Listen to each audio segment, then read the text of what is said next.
আজকে রান্না করব সর্ষে বাটা দিয়ে ভোলা মাছের ঝাল। নিয়েছি ভোলা মাছ, নুন হলুদ মাখিয়ে রেখে দিয়েছি 15 মিনিট আগে। সর্ষে তেলে রান্না করব। সর্ষে তেল নিয়েছি ফোড়নের জন্য কালো জিরে, শুকনো লঙ্কা, রসুন, পেঁয়াজ কুচনো, নিয়েছি নুন হলুদ, আর এদিকে নিয়েছি পোস্ত, সাদা সর্ষে, কালো সর্ষে, কাঁচা লঙ্কা, টমেটো। এগুলো আমি পেস্ট করে নেব মিক্সিতে। আর নামাবার সময় দেবো একটু ধনে পাতা।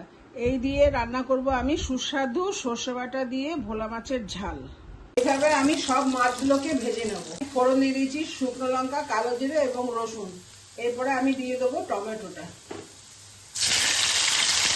পেঁয়াজ আর টমেটোটা আমি একসঙ্গে ভেজে নেব। ভাজা হয়ে গেছে, এখন আমি দিয়ে দেবো একটু নুন আর একটু হলুদ। এবার দিয়ে দেবো সর্ষে পোস্ত বাটাটা। সর্ষে বাটা বেশিক্ষণ ভাজা যায় না, তাই আমি দিয়ে দিলাম জল। ওটা ফুটে উঠেছে, এখন দিয়ে দিলাম আমি মাছগুলো। এবার দিয়ে দেবো আমি ধনে পাতাটা। এবার নামিয়ে নেবো আমি। ভোলা মাছ রেসিপির ফাইনাল লুক।